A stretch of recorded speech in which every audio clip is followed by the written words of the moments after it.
તલાટીથી લઈને કલેક્ટર સુધીના બધા તમે નોકર છો, અમે બધા સેવક છે। આ લોકો જે પણ કે અમે પ્રતિનિધિ છે, અમને અધિકારો આપ્યા છે, તમે અમને કેમ અહીંયા બોલાવ્યા નથી? ના સાહેબ, અમારે વિદ્યાર્થીઓ અમે કેવું પડે છે, અમને કઈ તમે દર વખતે ચિત્તામાં કીધું, દર વખતે આ જ પ્રશ્ન ઉભો કરો છો, દર વખતે આ જ પ્રશ્ન ઉભો કરો છો।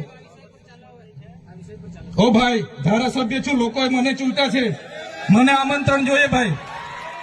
આ કોઈના પૈસાથી આ બિલ્ડિંગ નથી બની, તમારા ઘરના પૈસાથી બની છે। અરે વિષય પર તો મને આમંત્રણ કેમ નથી આપ્યું? મને જાણ કોઈ એક ફોન કેમ નથી કર્યો? કેમ ભાઈ? અમે ધારાસભ્ય ચૂંટાયેલા છે, લોકોએ અમને અધિકાર આપ્યા છે, અમારો અવાજ તમે દબાવવાની વાત કરો છો। અમને કેમ નથી આમંત્રણ આપ્યું તમે? તમારે આમંત્રણ આપવું જોઈએ ને અમને।